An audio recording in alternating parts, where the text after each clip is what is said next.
Good morning, everyone, and good morning, Linda. My name is Donna Lozito, and we are back again talking with Dr. Linda Bender, who is a veterinarian who has had an interesting journey, to say the least. And we are here today to talk a little bit about inner work and the depth that inner work can take us. We were just having a conversation before we hit record about the depth of our early experiences of life and how that leads us to a path of healing, and how the animals are actually part of some of the choices that we make in our lives, and how certainly from my experience, I see the animals very often relay to me or what I need to work on. And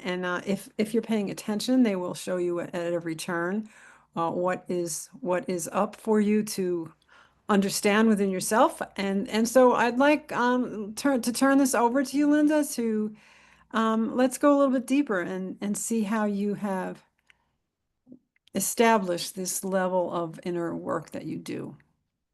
Thank you, Donna. It's a pleasure to be having this conversation with you. A kindred spirit, for sure. Thank you.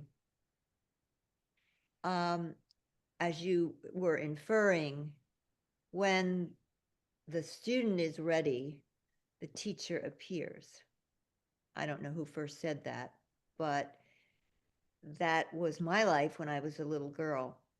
And I was not making it great on the inside world with humans, and I would be outside. I wasn't shown love from my mother, and I felt as though I was imprinted out in nature, specifically with the birds who offered me.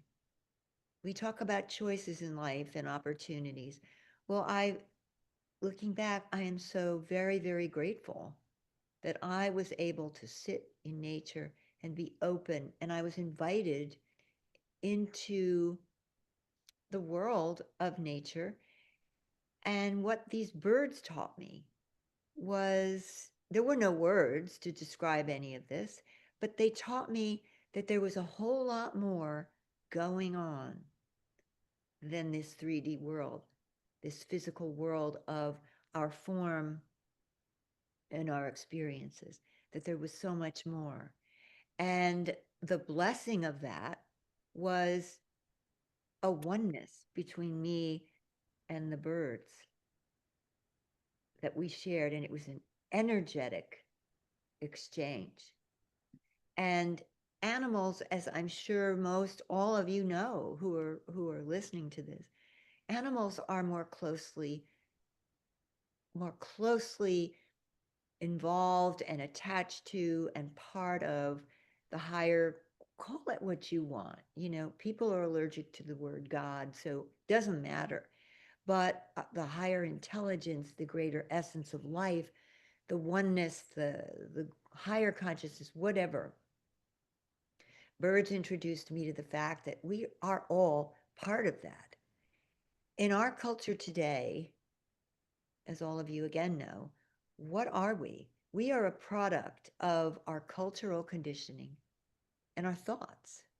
So we're thrown into this world, and I'm specifically thinking of veterinarians. We get out of school with our heads stuffed full of all this information. We go in to the veterinary machine, and we come out full of facts, and uh, we go in loving animals and wanting to help. We come out somewhat skewed. But what we're not taught is how we relate to the real world and how we reach a deeper place to the understanding of how we can successfully function in this world. The turbulence and the chaos in the world, we have personal problems and then the problems of the world around us. We become withdrawn, frustrated, overwhelmed, and depression. Depression is now epidemic levels in our country. And sadly, we know that veterinarians have a hugely high suicide rate. I think to myself, this is not just about me and the animals and connection. This is about how we help each other function in this world as veterinarians, as animal helpers, as animal communicators. I don't care what you do in life. What I have come to know, that I began the journey with the animals as a little girl to where I am today, is that what we need to do is go on the inner journey, that spiritual journey, which I have found in my life to be primal. It is primary. I believe it is why we were here. And I know from my own personal experience, it is how I have survived. I worked many years. I worked briefly as a small animal veterinarian. I just felt it wasn't my calling. I just felt there was something missing, that I wanted to advocate. I wanted to help. I ended up, be careful of what you ask for, it shows up. I ended up working for years overseas. I've lived in many, many different countries in East Asia and Africa and Middle East. But I worked for a time rescuing animals who were victims of the wildlife trafficking trade. And I want to tell you the difficulty of that. It made my worst fears become real, because it was so hard. I decided either two things were going to happen. I had to make myself stronger if I was going to do the work I came in to do, or I couldn't live in this world anymore. So it took me a long time, but I learned that from the basis of what I learned from the animals, that there's a much higher consciousness to what's going on here. There's a whole other depth and essence to who we truly are, that I had to function from, and I had to work within if I was going to live and do any kind of good work in this world. Because how could I successfully help animals if I couldn't successfully help my own self and gather my own strength? And my goal was to do that, to self-care. I'd like to help out a little bit toward the end and give a few pointers on that. But basically, when I was working in Africa at one point, I was told by teachers in South Africa that, in fact, if I was to survive in what I wanted to do, I had to learn to love the humans. And that meant I had to go and learn my own essence, how I connect to other humans, because I just wanted to hang out and help animals. That wasn't going to be what I had to do. I was really angry about that. But I said, okay, if I'm more than my cultural conditioning and my thoughts, who am I? So I went through all kinds of teachings of the ancient traditions, the traditions I had lived in, and my own journey, my own experiences with animals. And I learned how to rise above by going within. A little bit of a paradox there. Um, the best way for me to, the analogy, many of you have heard this for sure, the analogy of the wave in the ocean. So we are in this life, our life experience, this life form is like the wave in the ocean. And the waves come, and little wave looks up and says, ooh, I'm just a wave, I'm different from that wave and that wave, and ooh, I'm a little scared here. And we think we're separate from the ocean as the wave. But when we focus ourselves inward, that wave begins to realize that, wow, it's not just a wave. I'm actually part of the ocean. I'm actually part of all that is. And all the other waves are also part of that ocean, that depth, that oneness that all life is from. And then I begin to see things very differently. There's less fear, there's less depression, there's less hopelessness. And I can feel a little cool about myself, I'm a lot more powerful than I thought I was. But Donna, give me an example in your work, how you use that oneness to help you communicate with animals, because I think that's what all of us here are doing. Well, I think for each, it's a little bit, it's different version of what you're saying. For me, the connection to the higher aspects of the animals really is what keeps me in my life's work. Mm. And my life's work is my soul's journey that is assisted by, I guess the higher consciousness of animals. I watch how they so accept more readily their path than any human. Well, certainly most humans do more than I do, but I have such a great deal of resistance, and then I watch them how they accept life on life's terms, so to speak. And so I kind of take that and I try to emulate that. I had a horse a very long time ago. We're going to talk a little bit about ego here, and he was in a stall next to an Olympic winner. The horse's name that won the Olympics in dressage was named Gifted. Big, big, and my horse was not, he was nothing near that. He was talented, but he was certainly not an Olympic winner. And I said to him, "Do you realize who you're standing next to?" And Uh, the horse said to me, "I got nothing to prove." And so that stuck with me. That was like 25 years ago. And that stuck with me because, in my work, I certainly get into the animal's perspective and I try to help them from that perspective to what, because they have no voice. But that message, said 1,000 words to me. And here I am, the human, so, enamored by this big gold medal standing next to us, when in fact they don't do what we do. Yes, yeah, that's right. Yeah, I think of the ugliest dog, trotting around. I've never met a dog that was worried about what he looked like, he or she looked like. I'm cool.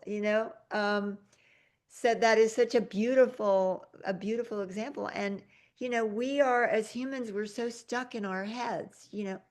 I was at a weekend workshop this past week in New York with Dr. Brian Weiss, and it was about past life regressions.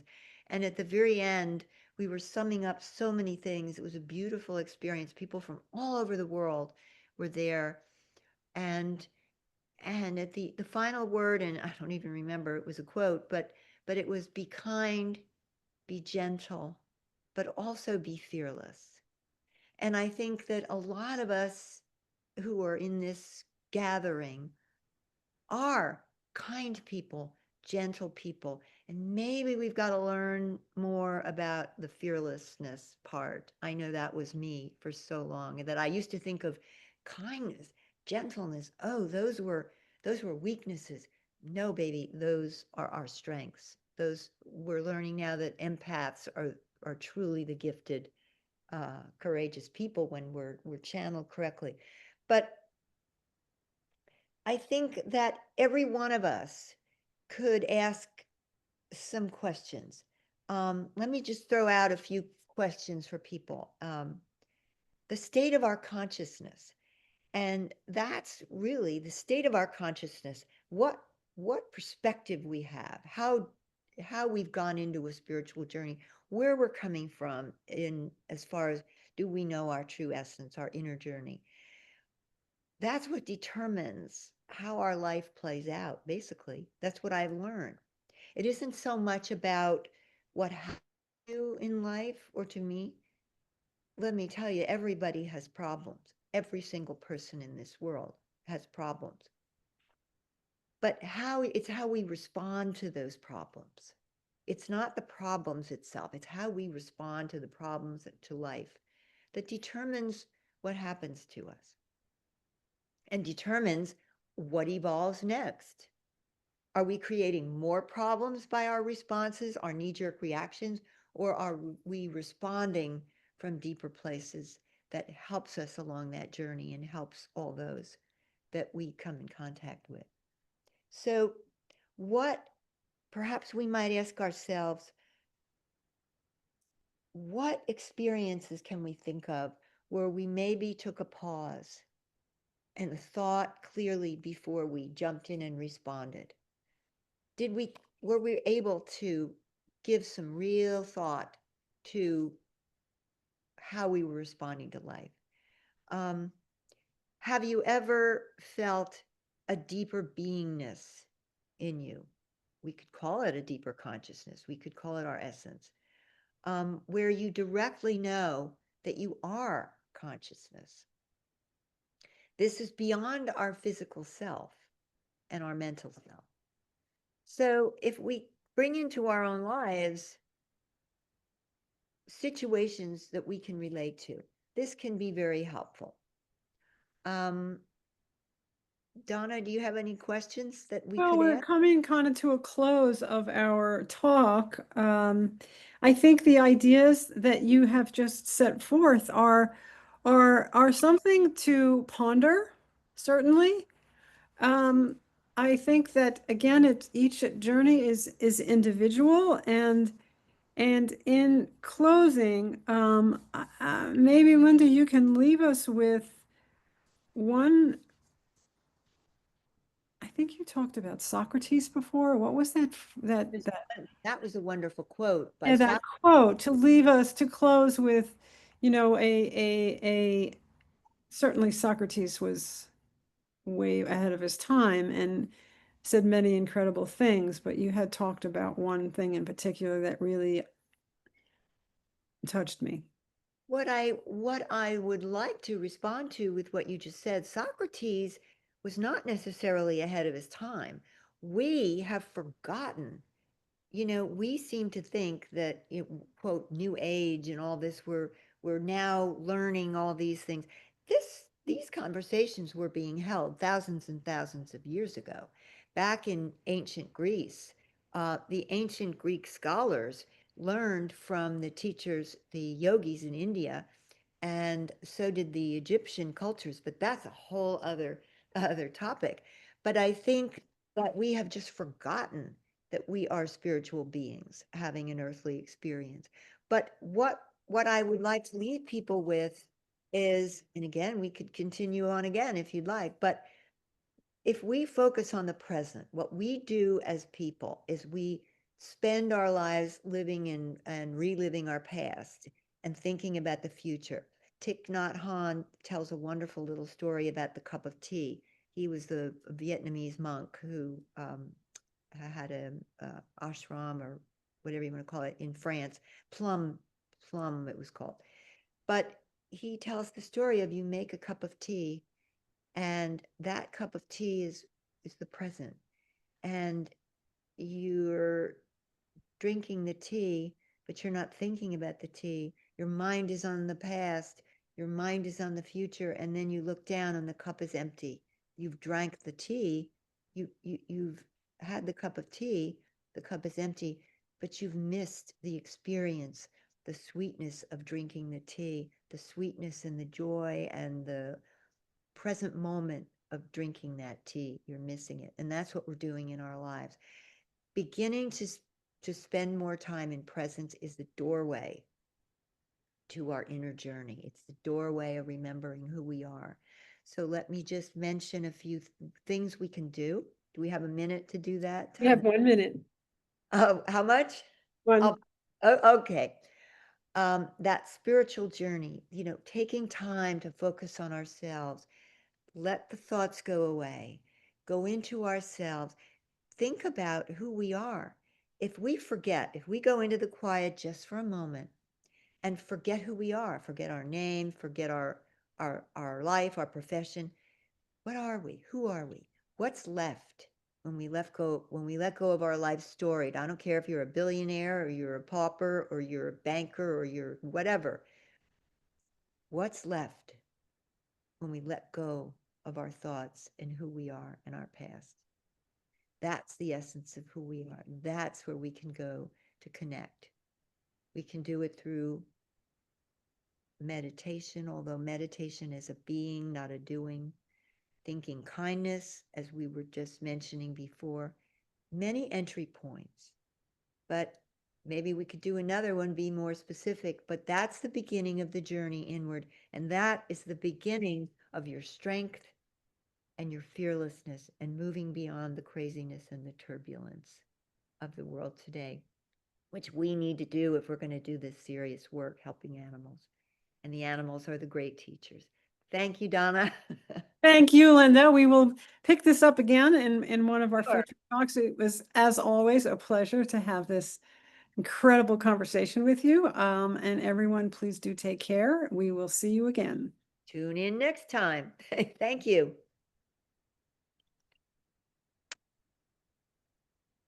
I don't know how to find this.